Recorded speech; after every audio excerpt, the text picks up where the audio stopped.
ॐ विश्वानि देव सवितुर्दुरतानि पराशु यद्भद्रमतन्नयाशु सर्वमङ्गलमङ्गल्ये शिवे सर्वार्थसाधिके शरण्ये त्र्यम्बके गौरी नारायणी नमोऽस्तुते। वर्णानामर्थसङ्घानां रसानां छन्दसामपि मङ्गलानां च कर्तारो वन्दे वाणी विनायको यस्यांके च विभाति भूधरसुता देवापगामस्तके भाले बालविधुर्गले च गरलं यस्योरशिव्यालराट् सोऽयं भूतविभूषणः सुरवरः सर्वाधिपः सर्वदा सर्वः सर्वगतः शिवः शशिनिभः श्रीशङ्करः पातु माम्। शान्ताकारं भुजगशयनं पद्मनाभं सुरेशं विश्वाधारं गगनसदृशं मेघवर्णं शुभांगं लक्ष्मीकान्तं कमलनयनं योगभिर्ध्यानगम्यं वन्दे विष्णुं भवभयहरं सर्वलोकैकनाथम् अतुलितबलधामं हेमशैलावदेहं धनुजवनकृशानं ज्ञानिनामग्रगण्यं सकलगुणनिधानं वानराणामधीशं रघुपतिप्रियभक्तं वातजातं नमामि। श्रीराम जय जय राम, श्रीराम जय जय राम। आशुतोष शिवयोधरदानि आरत हरहु दीन जन जानि। श्रीराम जय जय राम, श्रीराम जय जय राम। धर्म प्राण सत्संग प्रेमी सज्जनों, शिव पुराण रुद्र संहिता पार्वती खंड अध्याय 34।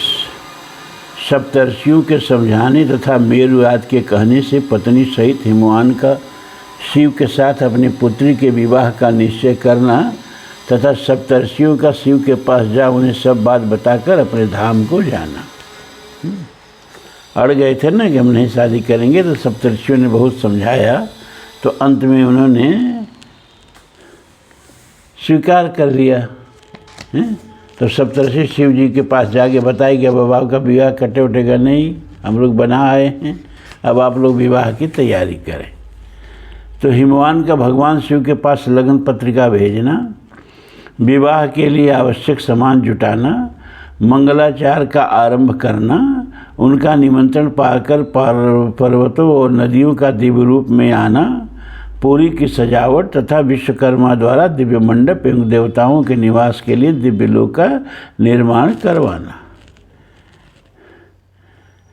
नारद जी ने पूछा, तात महाप्राज्ञ प्रभु, ब्रह्मा से पूछ रहे हैं अपने पिता से नारद जी, आप कृपा पूर्वक यह बताइए कि सप्तर्षियों के चले जाने पर हिमाचल ने क्या किया। ब्रह्मा जी ने कहा, मुनीश्वर, अरुंधति सहित उन सप्तर्षियों के चले जाने पर हिमवान ने जो कार्य किया वह तुम्हें बता रहा हूँ। सप्तर्षियों के जाने के बाद अपने मेरु आदि भाई बंधुओं को आमंत्रित करके पुत्र और पत्नी सहित महामनस्वी गिरिराज हिमवान बड़े हर्ष का अनुभव करने लगे। तदनंतर ऋषियों की आज्ञा के अनुसार हिमवान ने अपने पुरोहित गर्ग जी से बड़ी प्रसन्नता के साथ लगन पत्रिका लिखवाई। उस पत्रिका को उन्होंने भगवान शिव के पास भेजा। पर्वतराज के बहुत से आत्मीय जन प्रसन्न मन से नाना प्रकार की सामग्रियां लेकर वहां गए। कैलाश पर भगवान शिव के समीप पहुंचकर उन लोगों ने शिव को तिलक लगाया और वह लगन पत्र उनके हाथ में दे दिया। वहाँ भगवान शिव ने उन सबका यथायोग्य विशेष सत्कार किया। फिर वे सब लोग प्रसन्नचित हो शैलराज के पास लौट आए। महेश्वर के द्वारा विशेष सम्मानित होकर बड़े हर्ष के साथ लौटे हुए उन लोगों को देखकर हिमवान के हृदय में अत्यंत हर्ष हुआ। तत्पश्चात आनंदित हो शैलराज ने नाना देशों में रहने वाले अपने बंधुओं को लिखित निमंत्रण भेजा, जो उन सबको सुख देने वाला था। इस बीच में उनके निमंत्रित बंधु बांधव सब आने लगे। देवताओं के निवास भूत गिरिराज सुमेर दिव्य रूप धारण करके नाना प्रकार के मणियों तथा महारत्नों को यत्नपूर्वक साथ ले अपने स्त्री पुत्रों के साथ हिमालय के घर आए।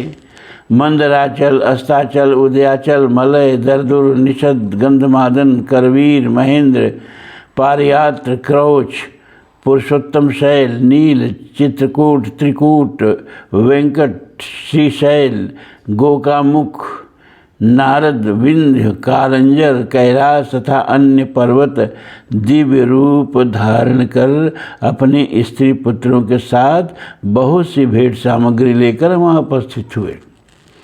मुनिश्रेष्ठ, तदनंतर शैलराज हिमवान ने प्रसन्न हो महान उत्सव से परिपूर्ण अपने नगर को विचित्र रीति से सजाना आरंभ किया।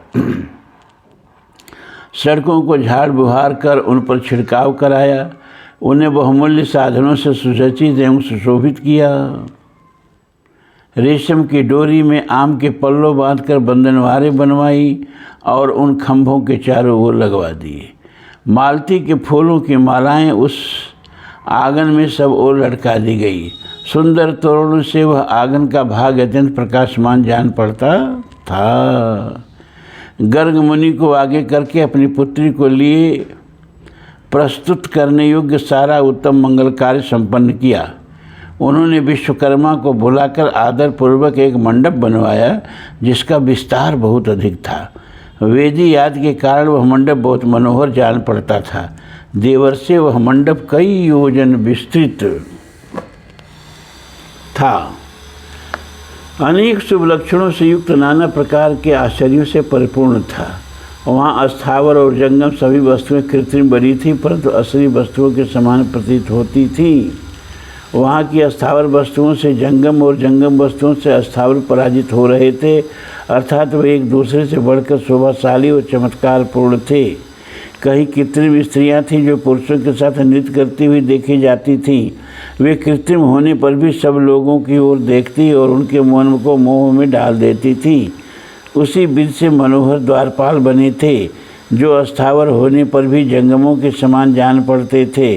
वे अपने हाथों में धनुष उठाकर उन्हें खींचते देखे जाते थे।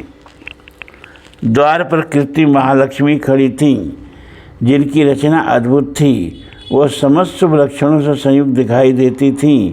उन्हें देखकर ऐसा जान पड़ता था मानो क्षीर सागर से साक्षात लक्ष्मी ही आ गई हों। इसी प्रकार सूर्य के समान अत्यंत प्रकाशमान 2 दिव्य अश्व भी विश्वकर्मा ने बनाए थे जो चवर से अलंकृत और दिव्य आभूषणों से विभूषित थे। श्रेष्ठ रत्नमय आभूषणों से संपन्न कवचधारी लोकपाल तथा संपूर्ण देवता भी वहाँ विश्वकर्मा द्वारा रचे गए थे जो ठीक उन्हीं लोकपालों और देवताओं से मिलते जुलते थे। इसी तरह भृगुवादि समस्त तपोधन ऋषि, अन्यान्य देवता और सिद्ध भी उनके द्वारा निर्मित थे। तदनंतर गिरिराज हिमवान की आज्ञा से परम बुद्धिमान विश्वकर्मा ने देवता आदि के निवास के लिए उनके कृत्रिम लोकों का भी यत्नपूर्वक निर्माण किया। उन्हीं लोकों में उन्होंने उन देवताओं के लिए अत्यंत तेजस्वी, परम अद्भुत और सुखदायक बड़े बड़े दिव्य मंचों की रचना की। इसी तरह उन्होंने मुझ स्वयंभू ब्रह्मा के निवास के लिए क्षण भर में अत्यंत सत्यलोक की रचना कर डाली जो उत्तम दीप्त से उद्दीप्त हो रहा था। साथ ही भगवान विष्णु के लिए भी क्षण भर में दूसरे दिव्य वैकुंठ धाम का निर्माण करा दिया जो परम उज्ज्वल तथा नाना प्रकार के आश्चर्यों से परिपूर्ण था। इसी तरह विश्वकर्मा ने देवराज इंद्र के लिए भी दिव्य, अद्भुत, उत्तम एवं समस्त ऐश्वर्यों से संपन्न गृह की रचना की। अन्य लोकपालों के लिए भी उन्होंने प्रसन्नतापूर्वक बड़े सुंदर, दिव्य, अद्भुत एवं बड़े बड़े भवन बनवाए। फिर क्रमशः समस्त देवताओं के लिए भी उन्होंने क्रमशः विचित्र गृहों का निर्माण किया।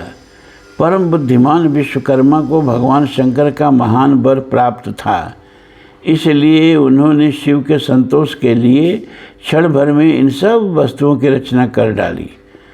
तदनंतर उसी प्रकार भगवान शंकर के लिए भी उन्होंने एक शोभाशाली गृह का निर्माण किया जो शिव के चिन्ह से युक्त तथा शिवलोकवर्ती दिव्य भवन के समान ही अनुपम था। श्रेष्ठ देवताओं ने उसकी भूरी भूरी प्रशंसा की।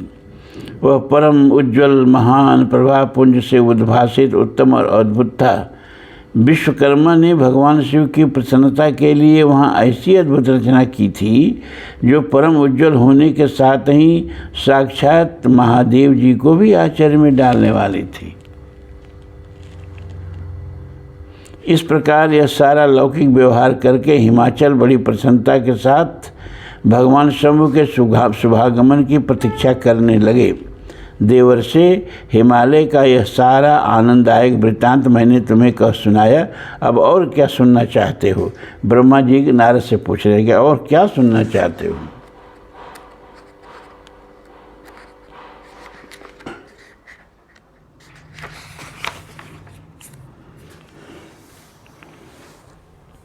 नारद जी बोले,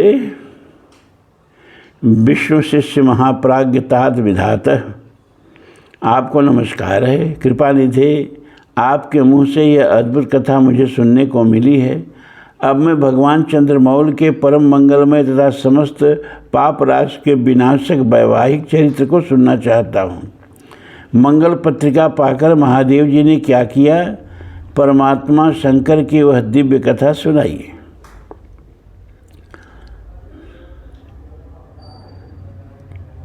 ब्रह्मा जी ने कहा, बेटा तुम बड़े बुद्धिमान हो, भगवान शंकर के उत्तम यश को सुनो। भगवान शिव उस मंगल पत्रिका को प्रसन्नतापूर्वक हाथ में लेकर हृदय में बड़े हर्ष का अनुभव करते हुए हंसने लगे। तत्पश्चात उसे बाँच कर विधपूर्वक स्वीकार किया। इसके बाद हिमाचल के यहाँ से आए हुए लोगों को बड़े आदर और सम्मान के साथ विदा किया। तदनंतर उन मुनियों से कहा, आप लोगों ने मेरे शुभ कार्य को भली भांति संपादित किया। अब मैंने विवाह स्वीकार कर लिया है, अतः आप लोगों को मेरे विवाह में आना चाहिए। भगवान शंकर का यह वचन सुनकर वे ऋषि बड़े प्रसन्न हुए और उन्हें प्रणाम एवं उनकी परिक्रमा करके अपने परम सौभाग्य की सराहना करते हुए अपने धाम को चले गए। तब भगवान शिव ने कहा, नारद जी ठहर गए। नारद, तुम्हारे उपदेश से देवी पार्वती ने बड़ी भारी तपस्या की और उससे संतुष्ट होकर मैंने यह वर दिया कि मैं पति रूप से तुम्हारा पाणिग्रहण करूँगा। मुने, तुम विष्णुवाद सब देवताओं, मुनियों और सिद्धों तथा अन्य लोगों को भी मेरी ओर से निमंत्रित करो।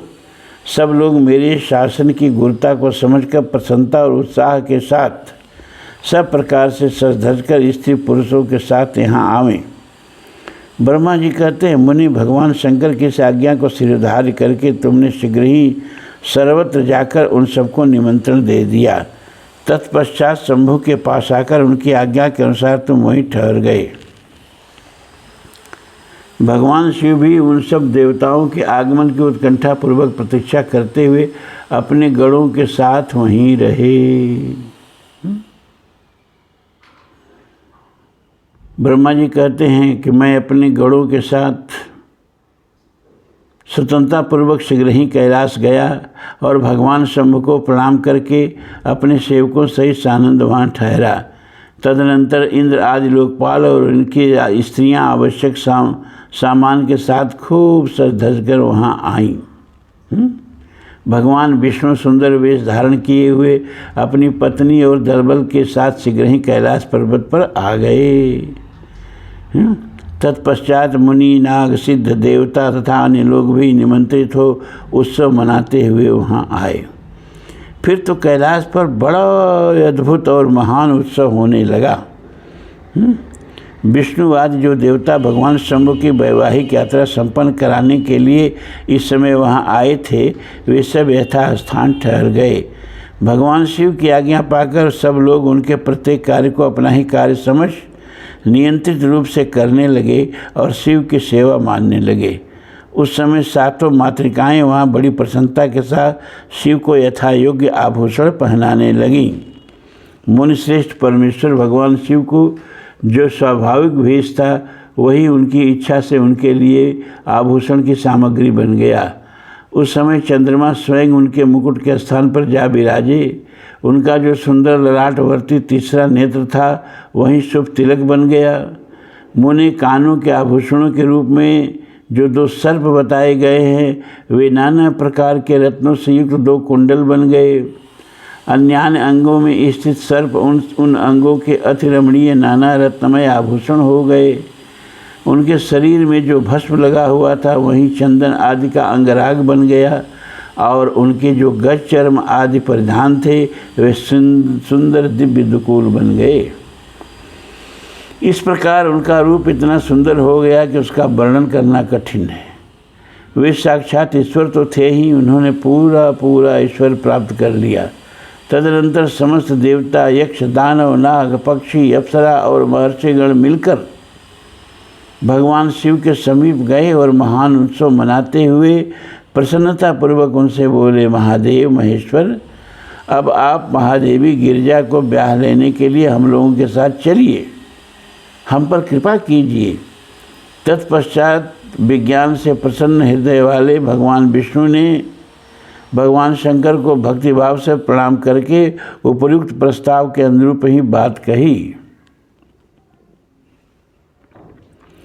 भगवान विष्णु बोले, शरणागत वत्सल देव महादेव प्रभो, आप अपने भक्तजनों का कार्य सिद्ध करने वाले हैं, अतः मेरा एक निवेदन सुनिए।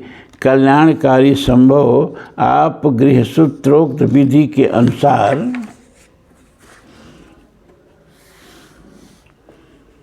गिरिजा कुमारी पार्वती देवी के साथ अपने विवाह का कार्य कराइए।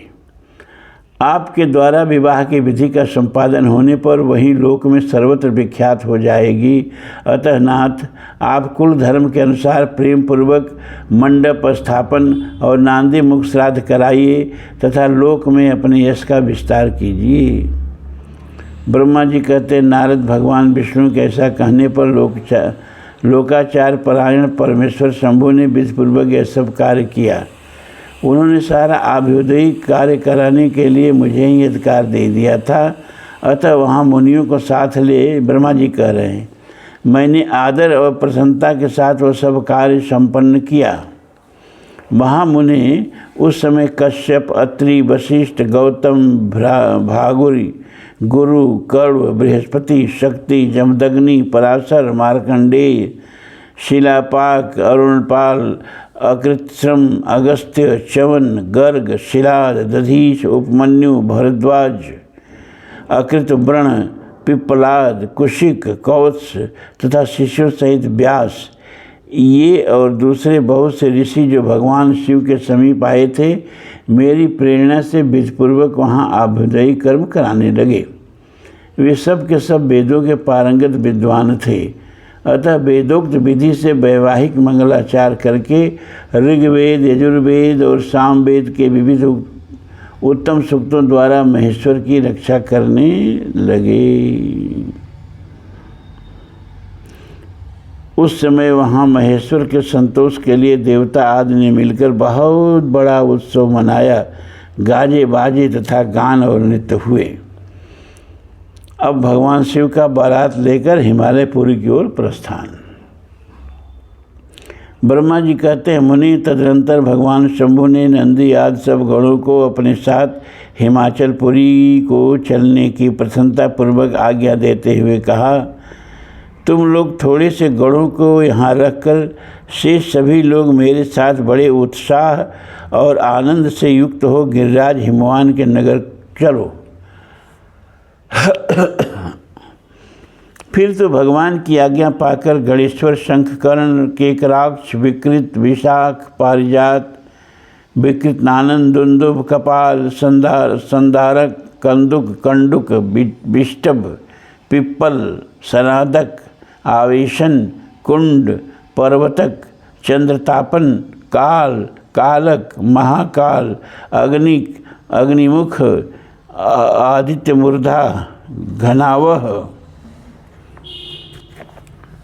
सन्नाह, कुमुद, अमोघ, कोकिल, सुमंत्र, काकपादोदर, संतानक, मधुपिंग, कोकिल, पूर्णभद्र, नील, चतुर्वक्त्र, कर्ण, अहिरोमक, यज्वाक्ष, शतमन्यु, मेघमन्यु, काष्ठागूढ़, विरूपाक्ष, सुकेश, वृषभ, सनातन, तालकेतु, खड़मुख, चैत्र, स्वयं प्रभु, लकुलीश, लोकांतक, दीप्तात्मा, दैत्यांतक, भृंगिरिटी, देवदेव प्रिय, अशनि, भानुक, प्रमथ तथा वीरभद्र अपने असंख्य कोटि कोटि गणों तथा भूतों को साथ लेकर चले। नंदी आदि गणराज असंख्य गणों से घिरे चले तथा क्षेत्रपाल और भैरव भी कोटि कोटि गणों को लेकर उत्सव मनाते हुए प्रेम और उत्साह के साथ चल पड़े। वे सब सहस्र हाथों से युक्त थे, सिर पर जटा का मुकुट धारण किए हुए थे।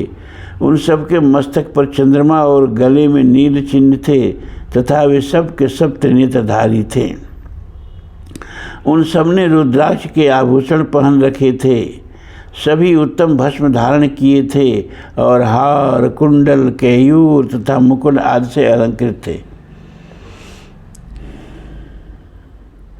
इस प्रकार देवताओं तथा दूसरे दूसरे गणों को साथ ले भगवान शंकर अपने विवाह के लिए हिमवान के नगर की ओर चले। चंडी देवी रुद्रदेव की बहन बनकर खूब उत्सव मनाती हुई बड़ी प्रसन्नता के साथ वहां आ पहुंची।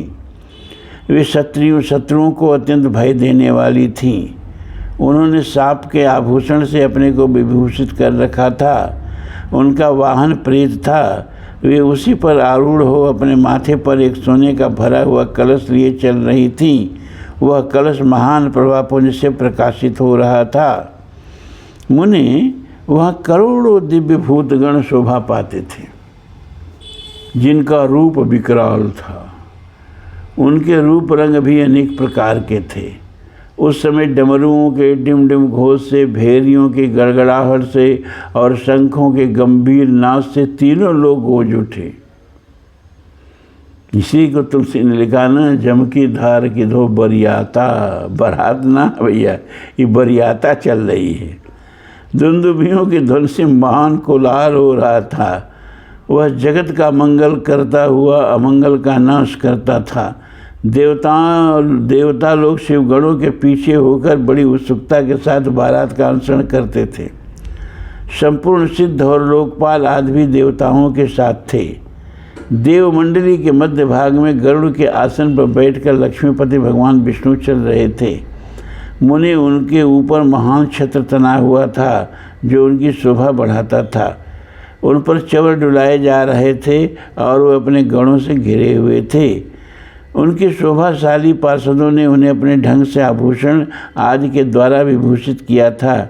इस प्रकार मैं भी, यानी ब्रह्मा अपने को मैं कह रहे हैं, इस प्रकार मैं भी मूर्तिमान वेदों, शास्त्रों, पुराणों, आगमों, सनकादिक महासिद्धों, प्रजापतियों, पुत्रों तथा अन्यान्य परिजनों के साथ मार्ग में चलता हुआ बड़ी शोभा पा रहा था और शिव की सेवा में तत्पर था। देवराज इंद्र भी नाना प्रकार के आभूषणों से विभूषित हो ऐरावत हाथी पर आरूढ़ होकर अपने सेना के बीच से चलते हुए अत्यंत सुशोभित हो रहे थे। उस समय बारात के साथ यात्रा करते हुए बहुत से ऋषि भी अपने तेज से प्रकाशित हो रहे थे। वे शिव जी का विवाह देखने के लिए बहुत उत्कंठित थे। शाकिनी, यातधान, बेताल, ब्रह्म राक्षस, भूत, प्रेत, पिशाच, प्रमथ आदि गण, तुम्बरु, नारद, हाहा, हूहू आदि श्रेष्ठ गंधर्व तथा किन्नर भी बड़े हर्ष से भरकर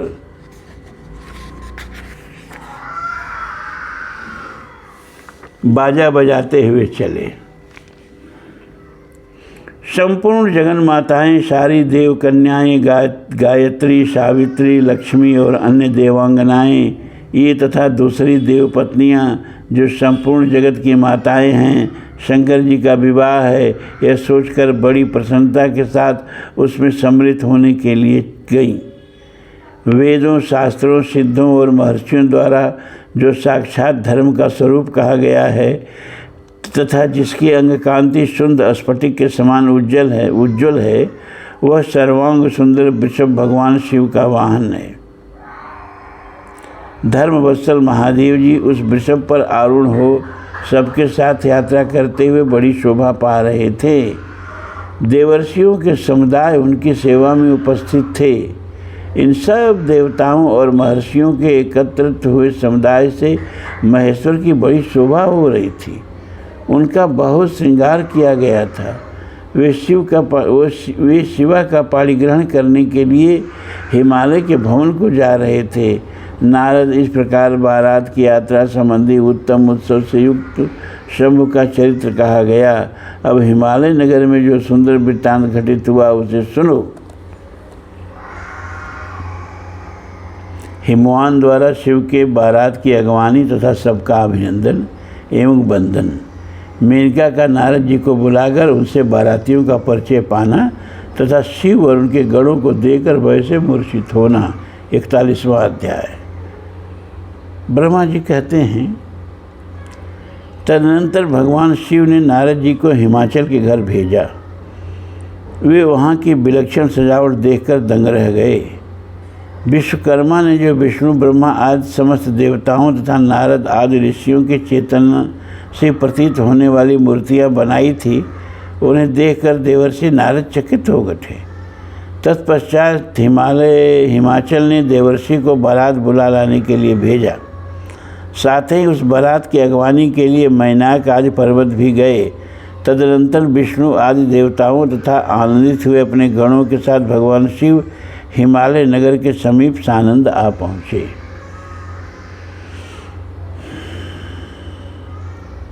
गिरिराज हिमवान ने जब यह सुना कि सर्वव्यापी शंकर मेरे नगर के निकट आ पहुँचे हैं, तब उन्हें बड़ी प्रसन्नता हुई। तदनंतर उन्होंने बहुत सा सामान एकत्रित करके पर्वतों और ब्राह्मणों को महादेव जी के साथ वार्तालाप करने के लिए भेजा। स्वयं भी बड़ी भक्ति के साथ वे प्राण प्यारे महेश्वर का दर्शन करने के लिए गए। उस समय उनका हृदय अधिक प्रेम के कारण द्रवित हो रहा था। उस समय समस्त देवताओं की सेना को उपस्थित देख हिमवान को बड़ा विस्मय हुआ और वे अपने को धन्य मानते हुए उनके सामने गए। देवता और पर्वत एक दूसरे से मिलकर बहुत प्रसन्न हुए और अपने आप को कृतकृत्य मानने लगे। महादेव जी को सामने देखकर हिमालय ने उन्हें प्रणाम किया। साथ ही समस्त पर्वतों और ब्राह्मणों ने भी सदाशिव की वंदना की।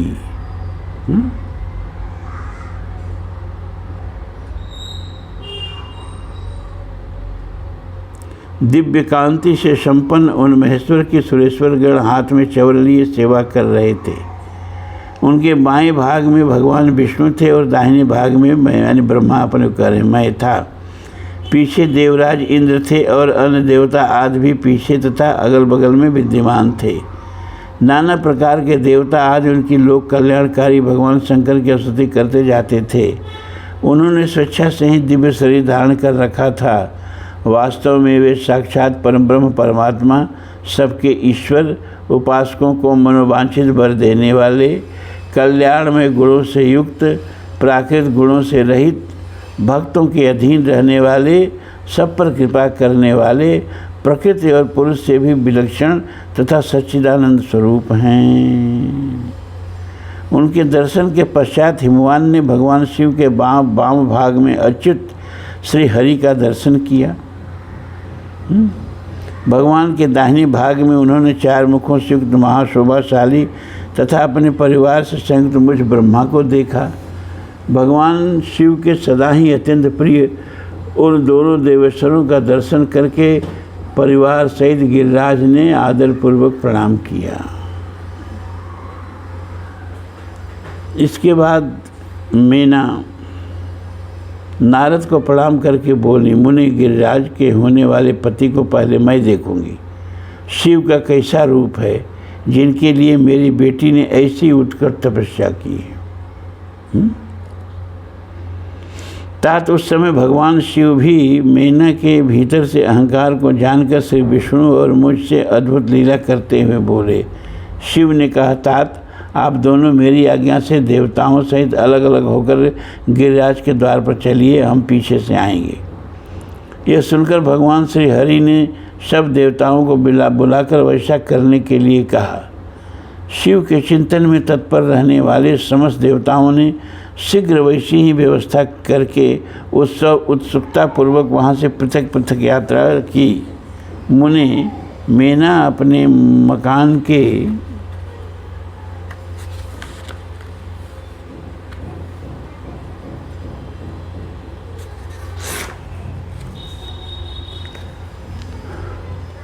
सबसे ऊपरी भवन में नारद के साथ खड़ी थी। उस समय भगवान विश्वेश्वर ने अपने को ऐसी वेशभूषा में दिखाया जिससे मेना के हृदय को ठेस पहुँचे। सबसे पहले बारात के जुलूस में विविध वाहनों पर विराजित खूब सजे धजे बाजे गाजे के साथ पताकाएँ फहराते हुए वसुवाद गंधर्व आए। फिर मणिग्रीवाद यक्ष, तदनंतर क्रम से यमराज, निरत, वरुण, वायु, कुबेर, ईशान, देवराज, इंद्र, चंद्रमा, सूर्य, भृगु आदि मुनीश्वर तथा ब्रह्मा आए। ये सब उत्तरोत्तर एक से एक विशेष सुंदर शोभामय रूप गुण से संपन्न थे। इनमें से प्रत्येक दल के स्वामी को देखकर मेना पूछती थी कि क्या यही शिव हैं? नारद जी कहते यह तो शिव के सेवक हैं। मेना यह सुनकर बड़ी प्रसन्न होती और हर्ष में भरकर मन ही मन कहती ये उनके सेवक ही जब इतने सुंदर हैं तब वे सबके स्वामी शिव तो पता नहीं कितने सुंदर होंगे। इस बीच वहाँ भगवान विष्णु पधारे। वे संपूर्ण शोभा से संपन्न श्रीमान नूतन जलधर के समान श्याम तथा 4 भुजाओं से संयुक्त थे। उनका लावण्य करोड़ों कंदर्पों को लज्जित कर रहा था। वे पीताम्बर धारण करके अपनी सहज प्रभा से प्रकाशित हो रहे थे। उनके सुंदर नेत्र प्रफुल्ल कमल की शोभा को छीन लेते थे। उनकी आकृति से शांति बरस रही थी। शंख चक्र आदि लक्षणों से युक्त मुकुट आदि से विभूषित वक्षस्थल पर शिववत्स का चिन्ह धारण किए वे लक्ष्मीपति विष्णु अपने प्रभापुंज से प्रकाशमान थे। उन्हें देखते ही मेना के नेत्र चकित हो गए। वह बड़ी हर्ष से बोली अवश्य यही मेरी शिवा के पति साक्षात भगवान शिव हैं, इसमें संशय नहीं। मुनि तुम भी लीला करने वाले ही ठहरे, ब्रह्मा जी कहें नारद से। अतः मेना की बात सुनकर उनसे बोले देवी ये शिवा के पति नहीं हैं, अपितु भगवान केशव हरि हैं। भगवान शंकर के संपूर्ण कार्यों के अधिकारी तथा उनके प्रिय हैं। पार्वती के पति जो दूल्हा शिव हैं उन्हें इनसे भी बढ़कर समझना चाहिए। उनकी शोभा का वर्णन मुझसे नहीं हो सकता। वे ही संपूर्ण ब्रह्मांड के अधिपति सर्वेश्वर तथा स्वयं प्रकाश परमात्मा हैं। ब्रह्मा जी कहते हैं नारद तुम्हारी इस बात को सुनकर मेना ने उन शुभ लक्षणा उमा को महान धन वैभव से संपन्न सौभाग्यवती तथा तीनों कुलों के लिए सुखदायिनी माना। वे मुख पर प्रसन्नता लाकर प्रीतियुक्त हृदय से अपने सर्वाधिक सौभाग्य का बारंबार वर्णन करती हुई बोली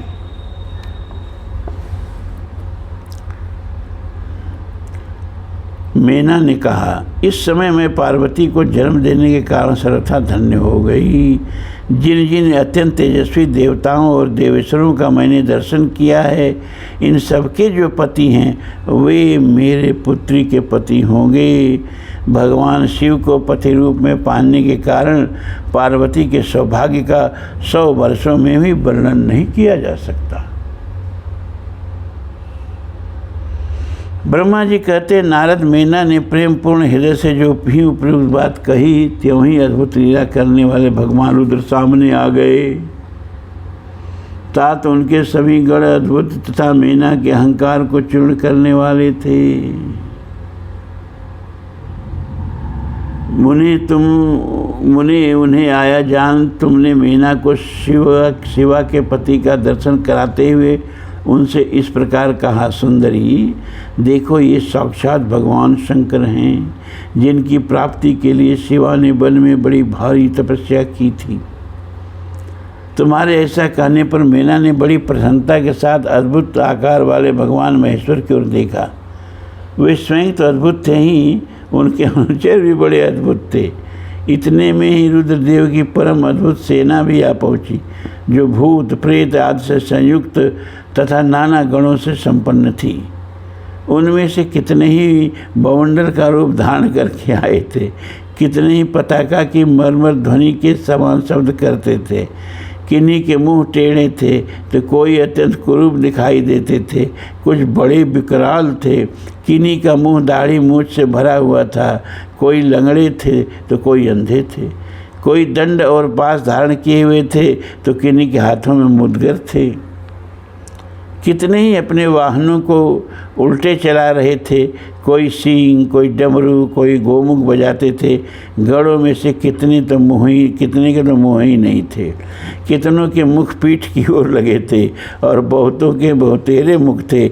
इस तरह कोई बिना हाथ के, किन्हीं के हाथ उल्टे लग रहे थे और कितनों के बहुत से हाथ थे। कितने ही नेत्रहीन थे और किन्हीं के बहुत से नेत्र थे। किन्हीं के सिर ही नहीं थे, किन्हीं के बहुत खराब सिर थे। किन्हीं के कान ही नहीं थे और किन्हीं के बहुत से कान थे। इस तरह सभी गण नाना प्रकार की वेशभूषा धारण किए हुए थे। तात वे विकृत आकार वाले अनेक प्रबल गण बड़े वीर और भयंकर थे, उनकी कोई संख्या नहीं थी। मुनि तुमने अंगुली द्वारा रुद्र गणों को दिखाते हुए मेना से कहा, वराननी, तुम पहले भगवान हर के सेवकों को देखो, फिर उनका भी दर्शन करना। उन असंख्य भूत प्रेत आदि गणों को देखकर मेना तत्काल भय से व्याकुल हो गई। उन्हीं के बीच में भगवान शंकर भी थे, जो निर्गुण होते हुए भी परम गुणवान थे। वे वृषभ पर सवार थे।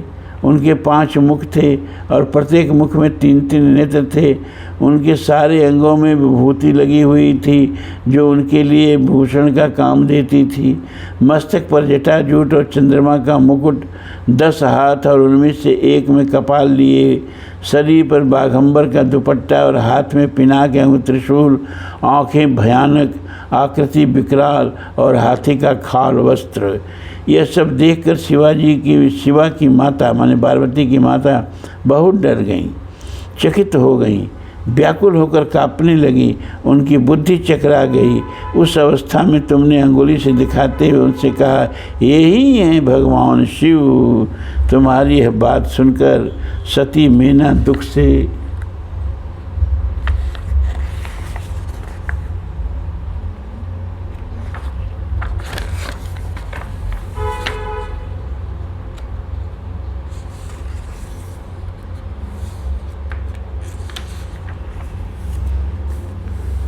भर गई और हाथ के झोंके हवा के झोंके खाकर गिरी हुई लता के समान तुरंत भूमि पर गिर पड़ी।